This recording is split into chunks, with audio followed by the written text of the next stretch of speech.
Good morning, viewers, and welcome to a special episode of Interact Now.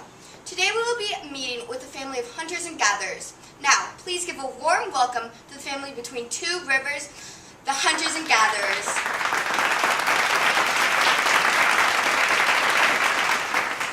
We cannot explain how happy we are to be on your show, Jill. Of course. To start off, I think it'd be great if you told us about your living experience. Well, Jill, it's not as easy as it looks. It seems like my family and I are constantly on the move in search for food to provide for ourselves. How do you provide for your family? I usually hunt for fish and other animals of the sort, while my beautiful little girl and my gorgeous darling wife pick berries and nuts. I think the hunting is the hard part. Well, it all depends. Sometimes I like to do the hunting too. How would you describe your everyday life? Well, I'm not really sure how to answer that question, Jill. To be honest, it really is not all that easy. See, we're constantly moving locations trying to provide food for ourselves. So, when that becomes a difficult task, I would not explain our life as a simple walk through the park. So your family could be described as a nomadic group? I guess you could put it that way, yeah. All right, well, I think that concludes our segment. Thank you so much, and I cannot wait to get together with you guys in exactly 2 years. Thank you so much, Jill. Thank you, Jill.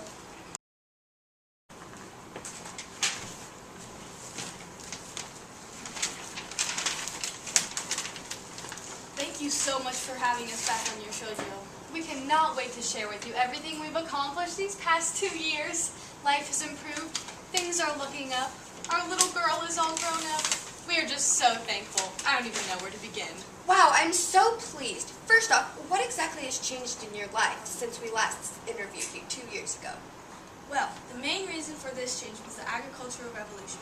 This was the transition from a hunting and gathering society to a farming lifestyle. We were able to settle down in one place instead of constantly being on the move. Where exactly did your family settle down to? Mesopotamia, the land between the Tigris and Euphrates River. These two rivers helped us settle down into the Sumer civilization, which helped us master the domestication of plants and animals. Wow, that is simply unbelievable. How exactly do you communicate with the other Sumerians in your village? Simple writing and drawing on clay tablets, which we call the cuneiform script. So how did you guys begin to exchange goods? Was there a specific system of trade? Yes, a system of trade was developed where things were done on by foot, donkey, carts, and other forms of transportation. And we often traded objects like wine, wood, pearls, copper, and stone. Were slaves involved in your economy? Not particularly in our economy, but we did use them and they worked as mainly weavers and pressers. Is there a system of government in Sumer? There is. Our government includes both monarchy and democracy. The kings in Sumer rule each city-state, but are also assisted by nobles, priests, and scribes. The system of government helped us stabilize our society. What types of beliefs do the Sumerians have? The Sumerians believe in many gods, so I guess you could call our civilization a polytheistic civilization. So did the Sumerian civilization establish a type of social system? Yes, social classes were eventually created through jobs such as farmers or traders or political figures. But social classes made it easier to establish a system of government, like I said earlier. Well, I've got to say, I'm very impressed. However, this concludes our segment. Thank you so much for coming in. Thank you, Jill. Thank you, Jill. Well, return next week to learn how the Mongols take over China.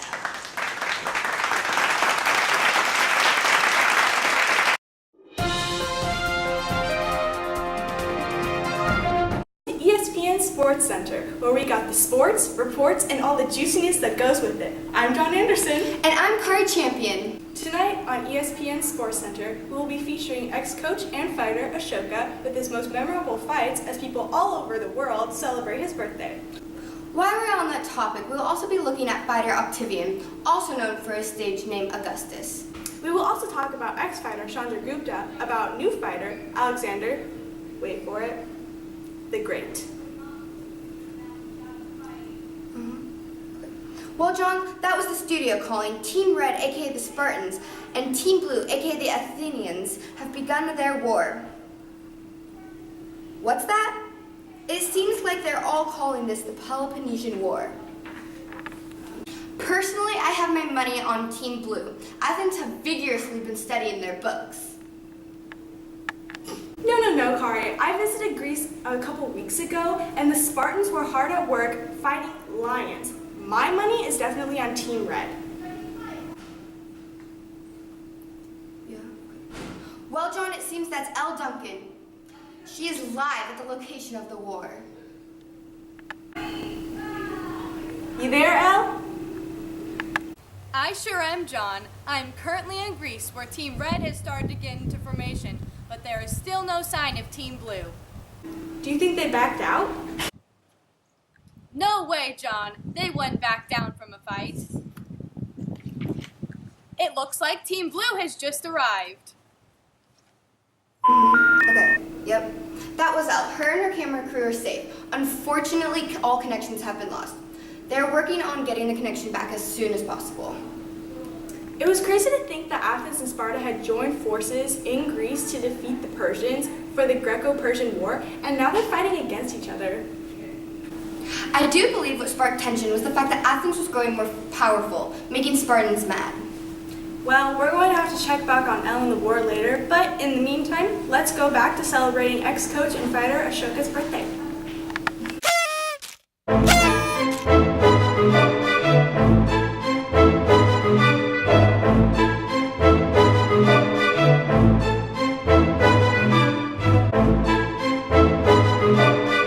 Gather around, my fellow alive humans.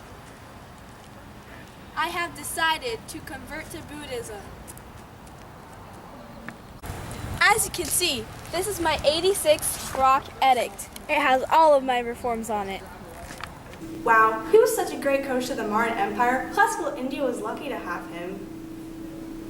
Thank you, Ashoka, for all that you have taught our young fighters and setting a great example for all the coaches. Happy birthday, Ashoka. I liked him a lot better than ex-fighter and coach Chandragupta, who created the Gupta Empire in place of Ashoka's Mauryan Empire. While we're on the topic of fighters, fighter Octavian, also known by his stage name Augustus, is rumored to be trying to take a more peaceful route and spread peace. He's rumored to be calling it the Pax Romana. His plans would include defeating Greece. I think it'd be a great opportunity for life outside of war to flourish, but only time can tell, John. Another strong fighter in the running is Alexander the Great. He is rumored to be spreading Greek, Egyptian, Persian, and Palestinian culture around, as he's hoping to take these places and will succeed if he keeps on doing what he's doing. Well, John, that's Elle Duncan. It seems that the Spartans have won. I guess you were right. Huh? Well, Kari, it seems like we've run out of time. Tune in tomorrow night, folks, for more action, fighting, and excitement at 5 Pacific Time and 6 Mountain Time. Don't miss out! Well, I'm Car Champion. And I'm John Anderson. Thank you for joining us tonight. Mecca, the holy land of Islam. Have you been on a pilgrimage of a lifetime yet? Why not register today? Mecca is filled with welcoming Muslims just like you who are there to pray alongside of you during your stay. In Mecca, you can enjoy the shining sun during all 5 days of your stay. This trip is perfect for everyone in the family, including Grandma and the kids. Reserve your spot now to save you money. If you register now, you save $5 off your final total. Don't forget, August 30th is slowly approaching. Register now. Here we are, deep in the wild of an Islamic empire. I'm Bear Grylls, and this is Man vs. Empires. It looks like he's spreading Islam and creating a community of Islamic followers. What a rare sighting. He had to migrate into this deep wild because people in Mecca did not believe in one God and the rapid spreading of his religion. What? No! Oh no! He's died! Muhammad has died! Wow, what a beautiful sight. The caliphs are now spreading Islam even more. What's this? They're making caliphates, aka regions of the Islamic Empire? Now let's move to the fields to observe the largest land empire in the world. Whoa, whoa, whoa! Look at all of this action. As you can see, the Mongols are very brutal people. They would invade other empires and kill about anyone who got in their way. Now, we observe the Mongols bowing down to their supreme leader, Genghis Khan, much similar to other animals in the wild. What is this? They are on the Silk Road, one of the major land trade routes connecting Asia with Europe. Many technologies, religions, and diseases were spread by this very road. One of these diseases was the Black Death. It consumed 60% of Europe's population. Yeah! Oh no! Take a look at this! What is Genghis throwing? Dear Lord, those are dead bodies! But not just any dead bodies, infected dead bodies. The Mongols are known for throwing infected bodies into other empires to spread the disease and kill other people so they can invade. They are one of the major spreaders of the Black Death. This is too dangerous. We must be brave. We must survive. Let's get out of here.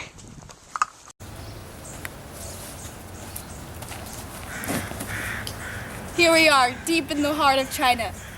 We are not in any normal time period, though. We are in Ming Dynasty, China. This was a dynasty that occurred after the Mongol takeover in China had collapsed. As you can see, they have left their mark.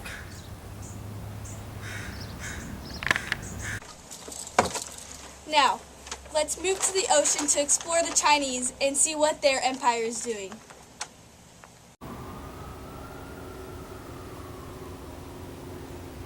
What's this? Look at those people at the watering hole. Come on, let's go and take a closer look. Let us go!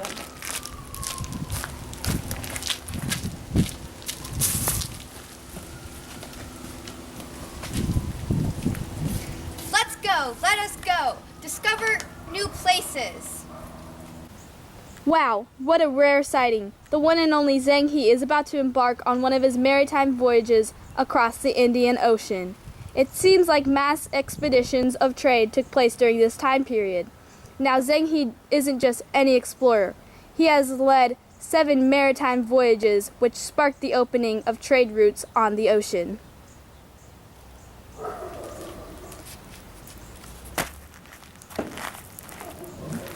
Why are we stopping the expeditions? It's caused me too much fame. I am just so thankful it has made people create trade networks.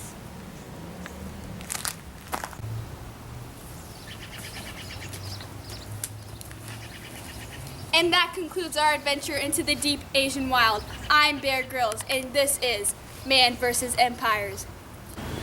Do you or somebody you know have the bubonic plague? Are you tired of cleaning up the blood from the non-stop coughing? Well, you're in luck, because Mongolian scientists have been hard at work the past week finding an effective way to get rid of that pesky bubonic plague. They're in need of bubonic plague infested bodies. Please give a call to the number below, and they will send their finest Mongolian soldiers and throw that body on the back of their horses. Thank you for your generous donation.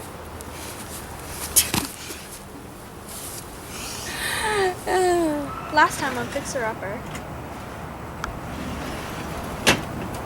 Hi, I'm Christopher Columbus, of course. My wife and I are very familiar. This is Joanna. Pleased to meet you. You too.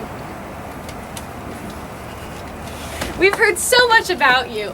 4 voyages and you discovered the land we walk on today. It's quite impressive. I know, it sure is. It seems like it was just yesterday when I sailed the ocean blue in 1492. Anyways, Columbus, what do you need our assistance with today?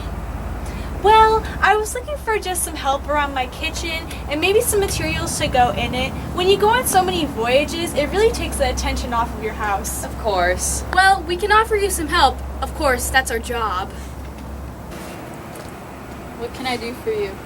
Well, I'm mostly looking to just redesign the kitchen, but mostly stuff to go inside of the cabinets like spices, coffee, sugar, lots of sugar. Can you do that for me? Of course. After all, this is the Columbian exchange we're talking about. Please make your way to the Dutch East Trading Company or the British East Trading Company. Either will do.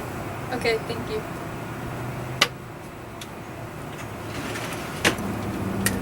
Columbus, where should we start on our kitchen? Please call me Christopher. Okay, Christopher, where would you like to start on your kitchen? Well, I think that we should get started as soon as possible, so by the time that the slaves get back, we'll already be done. In my professional opinion, I think we need to start on your design first. I'll have Joanna to work with you on that, and I'll start with the construction right after. I have returned with coffee, spices, and lots of sugar. Thank you very much.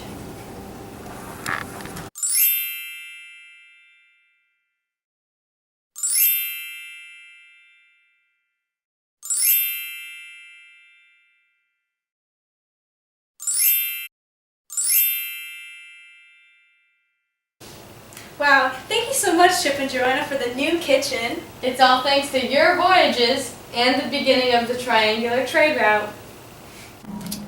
Today on Fixer Upper,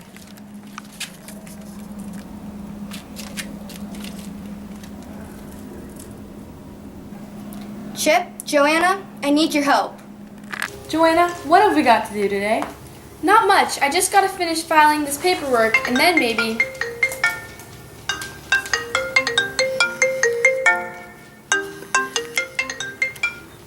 Hello?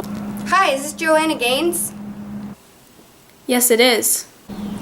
Wonderful. This is Martin Luther. I need some help from you and your husband, Chip. Could we meet? Of course. I'll put Chip on the phone to schedule a time. Thank you. Thank you so much for helping me. Of course. So tell me what it is again that you need our help with. It's the Catholic Church. The main reason I believe they need help is because they've been selling these indulgences. What now? It's known to be a free pass to heaven, a forgiveness for all your sins, just for paying for the thing. I have many reasons why this is normally incorrect, most of which come from the Gutenberg Bible, and what they're telling the people isn't true. You guys are religious too. I know you'll be a big help for this project. Yes. We'd be honored. When would you like it to start? Well, I've already got phase 1 complete. I wrote these 95 reasons why the indulgences are wrong. They contradict what the Gutenberg Bible are saying. I would know. I read them myself. This paint job is awful. And wow, this place sure could use a good lawn mow. When was the last time they pulled these weeds or watered these flowers? I can't tell the difference between the two at this point. I know this place needs a lot of physical work, but I was hoping you guys could help with the actual task at hand. Of course, but I think we can work both. Buy your free passes to forgiveness. You're only one payment from everlasting life. This is not going to work. We need another plan. I'm tired of dealing with the Pope. Nobody listens.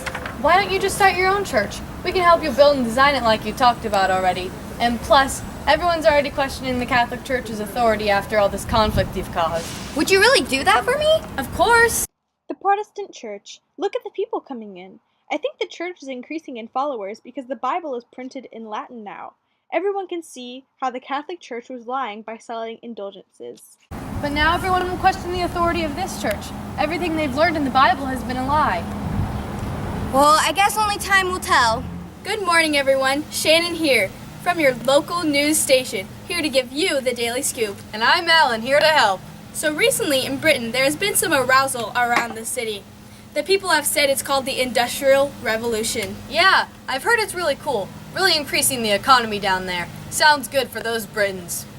Yes, it has increased all of those jobs and boosted the economy, but there are some downsides. Well, what do you mean? Let's head over to Lindsay, who's there right now to interview some of the people. So today we have a lot of people to interview about this revolution. First, a father of 6 named Arnold. So Arnold, why did you move to the city? Well, I needed the money. I have a really big family and I work about 16 hours a day, but I guess it got to happen because I need the money.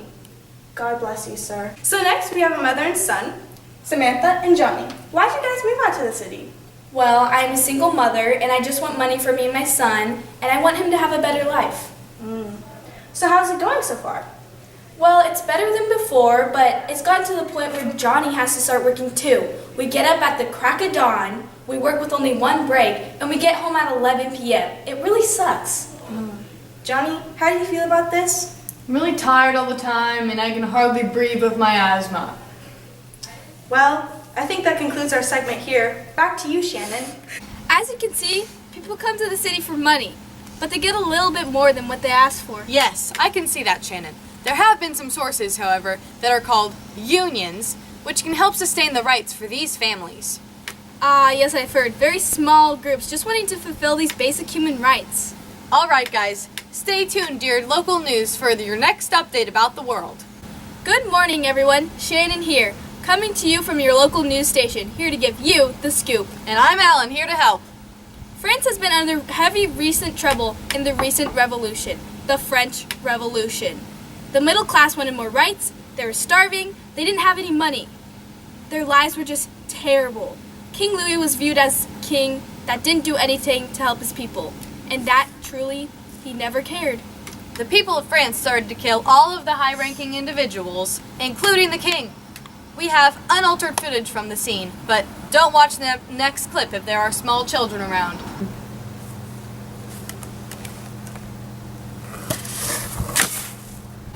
Recently, we have heard our interviewer, Lindsay, go to the scene and talk firsthand to Napoleon Bonaparte and talk about his new position as France's new political leader.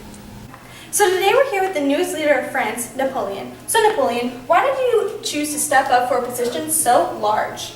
Well, when people started killing each other in the reign of terror, I figured enough was enough. I mean, the guillotine was a great invention, but it had to be stopped. Wow, you are truly an inspiration. Yeah, I know. France is lucky to have me. Well, you have it here, folks, from Napoleon himself. We will be keeping a close eye on France in the coming months to continue this story. All right, guys, stay tuned to your daily local news for your next update about the world. Good morning, everyone. Shannon here, coming to you from your local news station, here to give you the daily scoop. And I'm Alan, here to help. Recently, the French Revolution is causing ricochet in places a little farther than people would expect. Haiti. Yes, Shannon. Some of you may know that Haiti has been a colony of France for some time now, and being that Napoleon caused some issues for France, it loosened their ranks with the colony. I heard that the island is mostly inhabited by plantation slaves, meaning there are very few people who actually have rights. Lindsay is down there right now to interview some primary sources. So today we're here with two former slaves, Toussaint Louverture and Jig. So why did you guys choose to revolt? Well, Lindsay, all we wanted was equality. It didn't make sense because we were here first, we make up the majority of the island, and we still got no rights. Well, when we saw France do it, we knew we could do it too. We caught them when their government was down, we finally had the vantage point and we took it. One thing that sucks now is that no one really knows what they're doing. Yeah, you have to understand that the majority of the people here were former slaves. So we don't know how to work business, we don't know how to do politics, and we can't make an economic system on our own without white people. Well, honestly, it was very strong for both of you guys to stand up for your rights and revolt. You have set the tone for slaves all over the world because you were the first successful slave revolt in history. Thank you. Such a remarkable journey for everyone involved. Thank you all for tuning in. All right, guys, stay tuned to your daily local news for your next update about the world. Have you ever hated someone so much that you just wanted to kill them? Well, I know that most of you have some kind of heart, so to make this experience easy for you and your target, I give you the Guillotine 2000. The Guillotine 2000 is a state-of-the-art guillotine with a diamond-edged blade made of fresh white oak, formed at an angle of 45 degrees to make for a humane way to execute your enemies. All you have to do is lay down your suspect like so, take this rope here, unleash the blade, and there you have it. The most horrible clergyman or noble in your town is gone with and done in a matter of seconds. Ladies and gents, this Guillotine 2000 can be yours for just $19.95. Order now. Roosevelt. Thanks so much for driving to work with me today. It's such an honor to have one of the greatest presidents of all time in my car. Of course, everything I do is for the people. Do you mind if we listen to some music? Absolutely not. I just hope you don't mind my horrible singing. That's okay.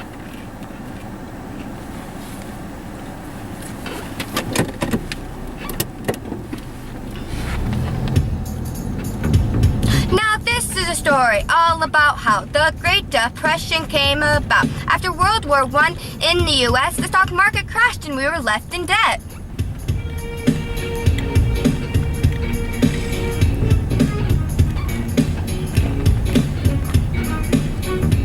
There were agriculture problems and overproduction. Banks failed, so I thought we need a reintroduction. A quarter of our workforce was unemployed. I thought, man, this is bad. It's being destroyed. Decided we need to make some changes. Our economy was declining way out of our ranges. The New Deal was used to help these problems. There are 3 reforms that were used to solve them. 3 R's were relief, recovery, reform. Relief was employed about the poor.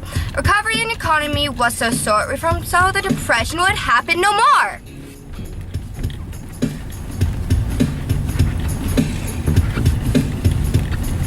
Wow, that was amazing. Thank you. I feel bad for the other countries because while we were fixing up our society, they were still struggling. World War II then occurred out of the distress of the Great Depression. Their creation was a fascist government and military expansion.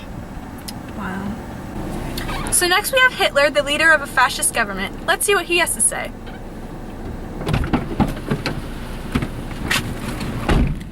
Hello, do you mind if I sing? It would be an honor.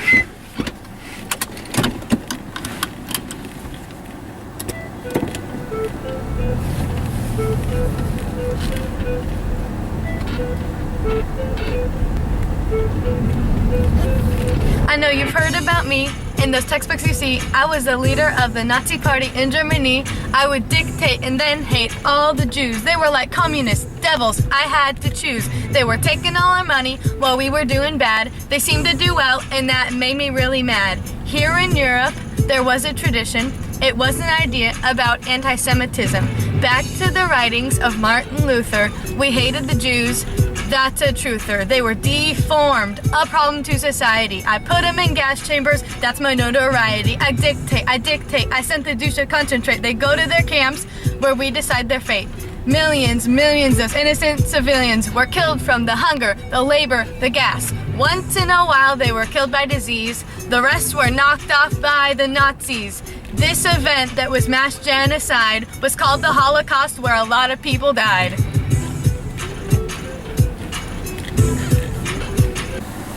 Yo, that was sick. Danke. Hey Hitler, it was really cool hearing your latest single, but I'm supposed to meet with a friend later tonight, so can I drop you and your friends off? Yes, and always remember, Germany is the best. Hey son, wanna get some McDonald's or something? Sure. Okay, let me just plug in the aux.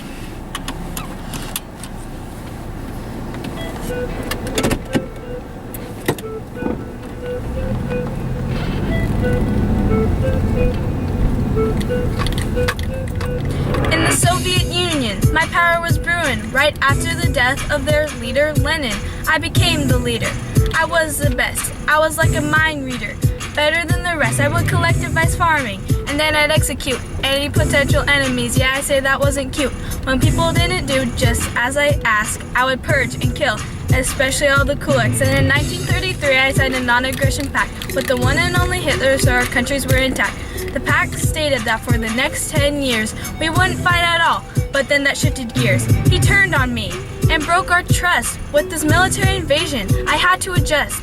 In order to protect us from the outside world, I put a border around us and the countries were controlled. The wall separated Europe into places. Iron Curtain was its name and it protected our spaces. In Germany, the wall went through Berlin. It was named Berlin Wall and it's the best it's ever been. Thank you all for joining me on my car ride. I was definitely not lonely at all. Each of your events somehow sparked the next one to occur. This was a major factor of globalization. Ideas were spreading, and due to improvements in communication, countries could obtain information quickly and react.